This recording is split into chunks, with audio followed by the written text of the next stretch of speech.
I want to echo the sentiments that we heard a lot yesterday. It is a pleasure and privilege to be here, and for me especially to be introducing Eugene Narmour, who is my mentor.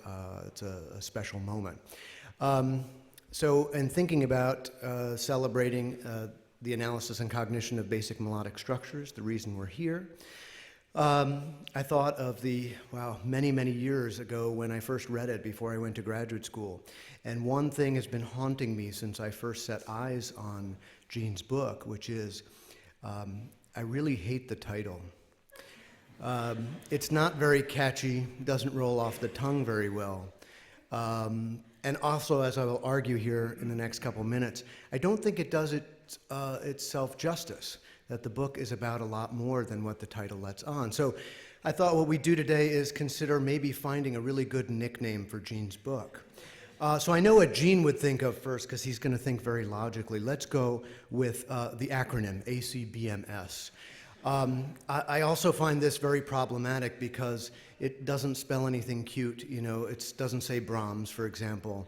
But also, a quick Google search let me know that this has already been taken by many organizations, for example, the American Commercial Building Management Services, but also other things such as asbestos-containing building materials, active common birthing mechanisms, the Australian Christadelphian Bible Mission, and my personal favorite, the Associated Corset and Brassiere Manufacturers.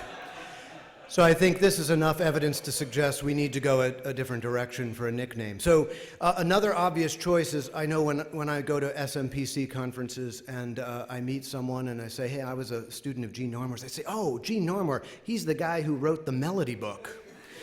So maybe this is the perfect nickname. It's catchy, it's memorable, and it's easy. There are problems, though.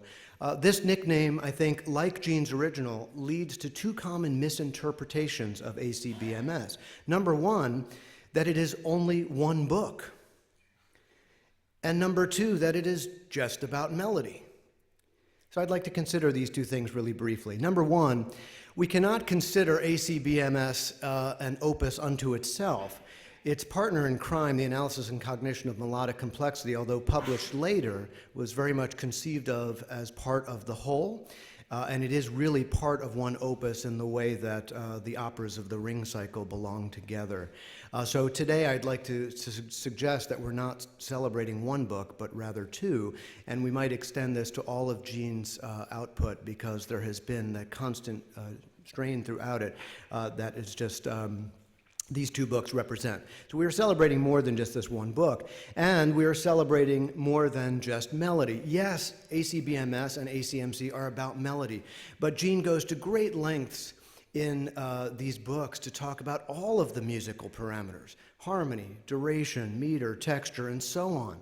So maybe we need something more general to express this. So one possibility would be the theory of parametric scaling, which gets at something that Gene's really fascinated with, and that comes to TOPS, which I kind of like. That's an easy acronym to remember. The problem with this one is it still doesn't capture everything that these books are about.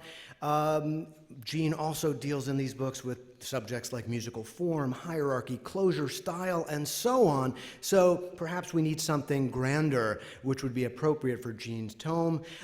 We could call it the theory of everything musical, which I like because it comes out to tome, which expresses exactly what Gene's works are. They're certainly large tomes.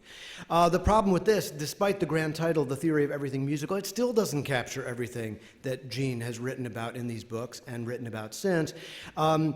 He has figured out that what he wrote in ACBMS also has to deal with painting. A great article to read sometime, and I think we'll hear a little bit about that today from Gene, and all sorts of other aesthetic experience, as well as all facets of psychology like perception, cognition, and emotion. So that would lead us to a title of The Theory of Everything Musical, Aesthetic, and Psychological, otherwise known as TOMAP. And I was glad just this morning I looked up TOMAP on Google, and no one has it, Gene. So yeah, so you've got it now. So what we are really here today to do is to celebrate TOMAP, and that's very exciting. Anyway, on a slightly more serious note, and introducing our speakers for the day, This is a public opportunity for me to thank Gene on behalf of everybody here and so many people who couldn't be here. Gene, we want to thank you for three really big things. Number one, of course, your scholarship, which has inspired us to do our own. Number two, your colleagueship, which has supported us in our work and our personal endeavors. And three, most importantly, your friendship. So thank you, Gene. I hope that the three talks that are going to occur today will be some little payback for all that you've given us over the years. So our first speaker today is Justin London. Justin is professor at Carleton College and gallivanter around many countries in Europe these days, and was a student of Lenny Myers and Gene Narmour's at Penn, most importantly, where he has done great work on meter, amongst other things. So, Justin.